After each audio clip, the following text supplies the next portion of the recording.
नमस्कार दोस्तों, स्वागत है आपका हमारे नए वीडियो में। जैसा कि हम लोगों ने पहले वीडियो में सीखा कि हम प्रीमियर में प्रोजेक्ट कैसे क्रिएट करते हैं, आज हम बात करने वाले हैं प्रीमियर सॉफ्टवेयर में हम ट्रांजिशन कैसे लगाते हैं, मोशंस कैसे देते हैं। आज हम बात करने वाले हैं कि प्रीमियर सॉफ्टवेयर में हम मोशंस, अपने फ़ोटोज़ को, वीडियो को मोशन हम कैसे देते हैं। तो आज हम उसी पे बात करने वाले हैं। तो चलिए हमारा नया प्रोजेक्ट अपना क्रिएट करते हैं कि हम मोशंस कैसे दे सकते हैं अपने फाइल में। इसके लिए पहले हम न्यू एक प्रोजेक्ट क्रिएट करेंगे। उदाहरण के लिए आपको तो हमने पहले बताया है कि हम अपने प्रीमियर सॉफ्टवेयर में प्रोजेक्ट कैसे क्रिएट कर सकते हैं। तो सेम हम एज इट इज़ वैसे ही जो आपका प्रोजेक्ट का नाम रखना हो वो आप रख सकते हैं। तो मैं इस प्रोजेक्ट का नाम रख देता हूँ मोशंस। आप अपने अकॉर्डिंग जो भी समझने के लिए आप प्रोजेक्ट का नाम रख सकते हैं। मैं आपको ये उदाहरण के रूप में प्रोजेक्ट का नाम क्रिएट कर ले रहा हूँ। और जैसा कि मैंने लास्ट प्रोजेक्ट में बताया था आपको कि हम फाइल को कैसे क्रिएट करते हैं, अपना लोकेशन कहाँ सेव करते हैं, उस हिसाब से आप चूज कर सकते हैं। मैंने इस प्रोजेक्ट का नाम रखा है मोशन और फाइल का लोकेशन चूज कर लिया है। जैसे लास्ट टाइम मैंने अपने प्रोजेक्ट में बताया था कि प्रोजेक्ट कैसे क्रिएट करते हैं, विंडो कैसे होते हैं, जैसा कि आपको पहले से जानकारी मैंने दिया है लास्ट प्रोजेक्ट में। हम तो उसी मुताबिक हम इस प्रोजेक्ट को क्रिएट कर लेंगे। प्रोजेक्ट में आपको पता होगा, लास्ट वीडियो में मैंने बताया था प्रोजेक्ट विंडो क्या होता है, सोर्स विंडो क्या होता है, प्रोग्राम विंडो क्या होता है, टाइमलाइन विंडो क्या होता है। और लास्ट वीडियो में मैंने ये भी बताया था कि हम सीक्वेंस कैसे क्रिएट करते हैं। तो जैसा कि मैंने बताया था कि उसका शॉर्टकट की क्या होता है, Ctrl+N। Ctrl+N क्रिएट करेंगे तो हमारा सीक्वेंस क्रिएट होगा। मैंने सीक्वेंस का नाम दे दिया हूँ मैं मोशंस, क्योंकि आज हम बात करने वाले हैं फाइल में मोशंस कैसे देते हैं, ट्रांजिशन कैसे देते हैं। कोई भी हम फोटोज या वीडियो को मोशंस कैसे देते हैं वो आज हम बात करेंगे। तो फर्स्ट ऑफ ऑल मैंने प्रोजेक्ट अपना क्रिएट कर लिया, सीक्वेंस भी अपना क्रिएट कर लिया। और जैसा कि मैंने बताया था कि ये अपना सोर्स विंडो, ये अपना प्रोजेक्ट विंडो और ये अपना टाइमलाइन विंडो। इस सारे विंडो के बारे में मैंने लास्ट वीडियो में आप लोगों को जैसा बताया था। तो सेम इस विंडो में हम बात करेंगे प्रोजेक्ट इंपोर्ट करके किस तरीके से हम ट्रांजिशन लगाएं अपने फोटोग्राफ्स में। तो सबसे पहले हम अपने फोटोज को इंपोर्ट कर लेंगे। इंपोर्ट करने के लिए मैंने शॉर्टकट की लास्ट टाइम क्या बताया था आपको याद है? चलिए बताते हैं। लास्ट टाइम में मैंने बताया था Ctrl+I। Ctrl+I क्लिक करके हम अपने फोटोज चूज कर सकते हैं जो भी लेने हो, इंपोर्ट करने हो। तो जो भी फोल्डर से डायरेक्ट ड्रैग एंड ड्रॉ करके भी ले सकते हैं, या फिर डायरेक्ट फोल्डर ही सिलेक्ट करके आप इंपोर्ट कर सकते हैं। जैसे कि मैं ऐसे क्लिक करके डायरेक्ट इंपोर्ट कर सकता हूँ Ctrl+A करके, तो सारे के सारे फोटोग्राफ्स इंपोर्ट हो जाएंगे। अब इसको मैं प्रीव्यू करके दिखा देता हूँ, आप देख लो सारे के सारे फोटोग्राफ्स इंपोर्ट हो गए हैं। तो इस तरीके से भी इंपोर्ट कर सकते हैं। मैं Ctrl+Z करके फिर से दिखा देता हूँ कि फोटोग्राफ्स कैसे इंपोर्ट करेंगे। Ctrl+I, या फिर डायरेक्ट हम फोल्डर को भी इंपोर्ट कर सकते हैं। जैसे कि मैंने ये फोल्डर सेलेक्ट किया और डायरेक्ट ओपन कर दिया, तो आप देख सकते हैं कि डायरेक्ट फोल्डर भी इंपोर्ट हो सकता है। यहाँ पे इंपोर्ट फोल्डर का ऑप्शन दिया है, यहाँ पे क्लिक करेंगे और इंपोर्ट फोल्डर कर देंगे। इंपोर्ट फोल्डर करेंगे तो सारे के सारे फोटोग्राफ फोल्डर सहित इंपोर्ट हो जाएंगे। इस तरीके से भी इंपोर्ट कर सकते हैं। दूसरा इसका तरीका ये है कि हम इसे ड्रैग एंड ड्रॉप करके भी ऐसे फोल्डर को ऐसे सेलेक्ट किया, डायरेक्ट इधर ड्रैग एंड ड्रॉप भी कर सकते हैं, जैसे कि इंपोर्ट हो गया। तो इस तरीके से दो तरीके हैं, एक फोटोग्राफ्स को भी सिलेक्ट करके इंपोर्ट कर सकते हैं, या फाइल सीधे फोल्डर को ही सिलेक्ट करके इंपोर्ट कर सकते हैं। अब ये सारे फोटोग्राफ्स को अपने टाइमलाइन पे लाएं कैसे, इसके लिए हम बता रहे हैं कि आप एक एक करके चूज करके फोटोग्राफ्स ऐसे ला सकते हैं, या फिर एक ही बार सारे फोटोग्राफ्स को ऐसे सिलेक्ट करके, जैसे सारे फोटोग्राफ्स A to Z सारे फोटोग्राफ्स पे ऐसे Ctrl+A क्लिक करके डायरेक्ट इधर ड्रैग एंड ड्रॉ कर सकते हैं। तो सारे हमारे टाइमलाइन पे टाइमलाइन को जूम, इसका शॉर्टकट की होता है, आपके कीबोर्ड में आपने देखा होगा माइनस और प्लस करके बैक स्पेस के बगल में एक बटन होता है माइनस और प्लस। माइनस और प्लस के बटन से हम ड्रैग एंड ड्रॉप मतलब जूम एंड जूम आउट कर सकते हैं अपने टाइमलाइन को। जो अपना टाइम इसमें जो निशान दिया रहता है कीबोर्ड में, माइनस और प्लस का दबा के हम ऐसे जूम एंड जूम आउट कर सकते हैं। या फिर हम ऐसे इस कर्सर को ऐसे क्लिक करके जूम एंड जूम आउट अपने अकॉर्डिंग, अपने टाइमलाइन के अकॉर्डिंग कर सकते हैं कि हमको कितना पिक रखना है। ठीक है, फिर नेक्स्ट हम कैसे इसको रिसाइज करेंगे। रिसाइज करने के लिए एक एक फोटोग्राफ्स को ऐसे सिलेक्ट करके स्केल टू फ्रेम साइज, आप देख रहे होंगे कि विंडो में इतना खाली दिख रहा है, ब्लैक आउट दिख रहा है, फोटोग्राफ छोटा दिख रहा है और ये इतना ब्लैक। तो इसको स्केल टू फ्रेम साइज करने के लिए आप राइट क्लिक करो और यहाँ पे देख रहे हो दो दिया है, scale to frame size, set to frame size. तो सेट टू फ्रेम साइज करेंगे या स्केल टू फ्रेम साइज करेंगे तो विंडो के हिसाब से ऑटोमेटिक सेट हो जाएगा। या फिर scale to frame size, scale to frame size एक एक करके सारे फोटोग्राफ्स को कर सकते हैं। या फिर ऐसे राइट क्लिक करके, ऐसे राइट क्लिक करके अपने माउस में राइट क्लिक करके सेट टू फ्रेम साइज कर देंगे तो ऑटोमेटिक लॉन्ग साइज में ऑटोमेटिक सेट हो जाएंगे।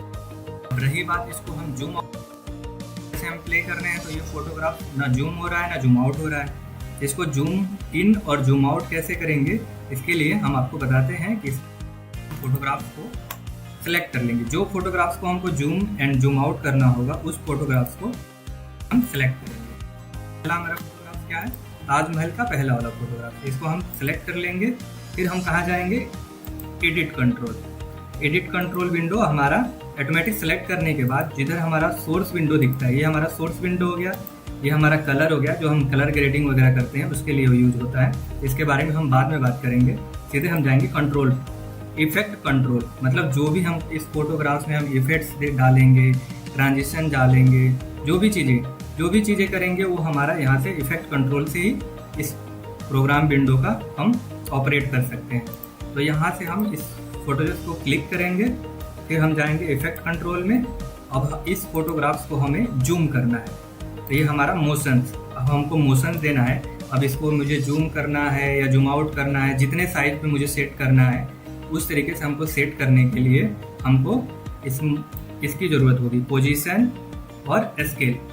हमको स्केल बढ़ानी है या स्केल घटानी है, जिस हिसाब से उस की फ्रेम नहीं दिया गया है दिख रहा है।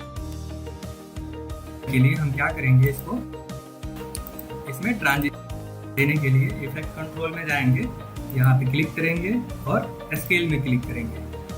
स्केल में पहले इसको रिसेट करेंगे कि ब्लैक आउट जो दिख रहा है, जो ब्लैक फ्रेम दिख रहा है, ये हमारा कवर हो जाए, क्योंकि हमको पूरा इसको अच्छे से ट्रांजिशन इसमें देना है। तो इसके लिए पहले हम अपना की फ्रेम के अकॉर्डिंग यहाँ पे सिलेक्ट कर लेंगे। पहले हम अपना इमेज को सिलेक्ट करेंगे, फिर मोशंस में जाएंगे, मोशंस में जाने के बाद पोजीशन और स्केल को सेट कर लेंगे अपने फ्रेम को हिसाब से। फिर हमको लास्ट फ्रेम में जाएंगे। इस फोटोग्राफ के आप देख रहे हो, इस फोटोग्राफ के सबसे लास्ट फ्रेम पे जाएंगे और अपने कीबोर्ड के जो राइट क्लिक होता है, जो बटन होते हैं, 4 बटन होते हैं, अप डाउन और लेफ्ट और राइट। जो कीबोर्ड के 4 बटन होते हैं, अप और डाउन वाले और लेफ्ट और राइट। तो जो लेफ्ट वाला होता है, राइट वाला नहीं, लेफ्ट वाला जो बटन रहेगा उसके हम फ्रेम पीछे जाएंगे। तो हमारा दूसरा फोटोग्राफ चालू हो, यहाँ पे मैं जूम करके दिखा देता हूँ। हमारा दूसरा फोटोग्राफ चालू, हम बैक में जाएंगे तो हमारा बैक वाला फोटोग्राफ में किस वाले में जूम इन जूम पीछे वाले में, पहले वाले का मुझे आपको मैं स्केल थोड़ा कम, ट्रांजिशन नहीं हुआ है तो हम ट्रांजिशन देना है दिया, और लास्ट में तो की फ्रेम दिया नहीं है, तो लास्ट में की फ्रेम देने के लिए हम क्या करेंगे, सबसे इसके पीछे जाएंगे। कीबोर्ड के जो हमारा 4 होता है अप डाउन एरो, उसमें सबसे जो डाउन वाला बटन दबाएंगे, उसके बाद एक बार बटन दबाएंगे, लेफ्ट में लेफ्ट वाले फ्रेम पे आ जाएंगे, जिस पे मेरा ये ताजमहल का पहला वाला पिक्चर दिख रहा है। इस पे आके कर्सर यहाँ पे जाके इसको हमको जितना जूम करना है उतना हम ऐसे जूम करेंगे, जिस हिसाब से हमको जितना हिसाब से मुझे चाहिए रहेगा ट्रांजिशन, कितना जूम इन हो जूम आउट हो, उस हिसाब से हम ऐसे कर सकते हैं। अब आपको हम दिखा रहे हैं कि ये कितना स्मूथ जूम हुआ रहेगा। आप देख लीजिए। अब इसको देखने के लिए हम सबसे पहले आगे चले जाएंगे अपने वो पिक्चर्स के, स्पेस बार दबा के हम प्ले करके देखें। ये हमारा प्ले कैसे होता है और पॉज कैसे होता है, वो हमारा स्पेस बार से होता है। दबाएंगे तो प्ले होगा, बार दबाएंगे तो पॉज होगा।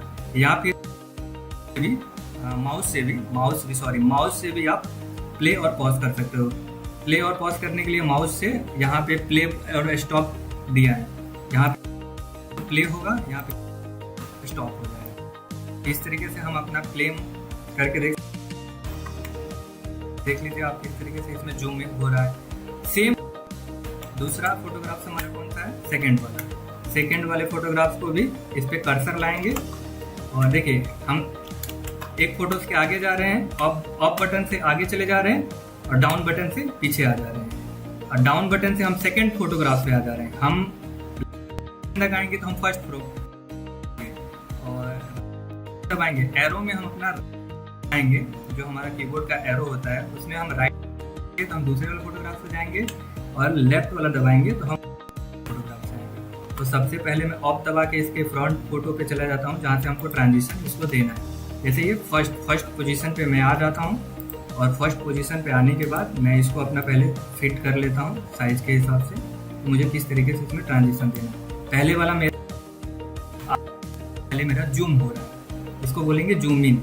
ये जूम इन हुआ। अब सेकंड क्या करना है, जूम आउट करना है, क्योंकि ये पास से आके फिर दूर जाए। ये बहुत पास में आ गया फोटोग्राफ, मैंने जूम आउट है, ये इसको जूम इन है, इसको जूम आउट करना है। पहले जैसे ये जूम होते होते ताजमहल की फोटोग्राफ मेरे पास जूम होते हुए आया, ये जूम है, इसको जूम आउट करना है। तो पहले हम अपना इसको, अगर मुझे जूम इन करना हो तो जूम इन करेंगे, जूम आउट करना रहेगा तो जूम आउट कर सकते हैं। तो मैं इसको जूम इन करके पहले से रखा हूँ, इसको मुझे जूम आउट करना है। तो पहले जूम इन कर लेंगे, फिर यहाँ पे पोजीशन अपना दोनों क्लिक करेंगे, दोनों बटन पे क्लिक करेंगे तो ये हमारा यहाँ पे ऑटोमेटिक, यहाँ पे आप देख सकते हैं की फ्रेम लग गया। यहाँ पे आपको दिख रहा होगा, यहाँ पे की फ्रेम ऑटोमेटिक लग जाता है। जैसे हम करेंगे तो यहाँ पे आपको ये देखो, ये दोनों आप की फ्रेम लग गया, ये फर्स्ट पोजीशन पे दोनों की फ्रेम लग गया। या फिर इस तरीके से क्लिक करके देखो, ये मेरा कर्सर बीच में है, बीच में आप जितना जूम आउट करना चाहें ऐसा जूम आउट करके फिर ये वाला जो हमारा की फ्रेम लगा है इसको हम लास्ट में ऐसे खींच देंगे, लास्ट में खींच देंगे। तो यहाँ पे जाके कर्सर करके देखने के हम बीच में जूम आउट कर लिए, लास्ट में खींच दिए तो ऑटोमेटिक इसके लास्ट सोर्स पे आ गया हो। तो इसको देख सकते हैं, पहले वाला मेरा हुआ ऑटोमेटिक जूम हुआ, ताजमहल कितना प्यारा लग रहा है, जूम होते गए फोटोग्राफ ऑटोमेटिक जूम आउट हुआ, कितना अच्छा लग रहा है। तो सेम दूसरे फोटो में भी इसी तरीके से हम इसको जूम इन और जूम आउट कर सकते हैं। यहाँ पे की फ्रेम देंगे, इसको स्मूथली जैसा चाहिए उसके अकॉर्डिंग अपने जूम करने के लिए अकॉर्डिंग मैं ऐसा की फ्रेम दे के लास्ट में ऐसे खींच देंगे। हमको ऐसे खींचने थे, बीच में सेलेक्ट करके आप बीच में कहीं पे की फ्रेम दे के लास्ट में खींच दोगे तो आपके पोजीशन के ये लास्ट में ही आएगा, आखिरी में ही आएगा, क्योंकि इसके बाद अब कॉलम नहीं है, ये यहाँ पे स्टॉप है। ये फोटोग्राफ एकदम एंड पार्ट पे जाता है, तो एंड पार्ट पे ऑटोमेटिक चला गया तो ये हमारा automatic zoom in zoom out.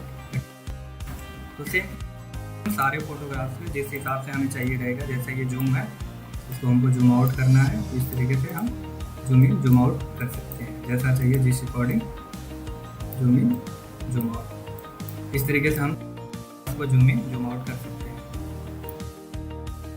ये वीडियो समझ में आया रहेगा कि हम अपने तरीके से फोटोग्राफ्स को जूम इन और जूम आउट कर सकते हैं, आपको समझ में आ रहेगा। अगर कोई एनी डाउट्स हो तो आप हमें कमेंट बॉक्स में कमेंट करके आप पूछ सकते हैं। नेक्स्ट वीडियो में हम जरूर कोशिश करेंगे कि आपके कमेंट्स को कवर करने के लिए और कोई भी आपका डाउट्स हो क्लियर करने के लिए। तो आपको ये वीडियो काफ़ी अच्छा लगा होगा, तो प्लीज़ आप वीडियो को लाइक करें और हमारे चैनल को सब्सक्राइब करें और अपना ख्याल रखें। धन्यवाद।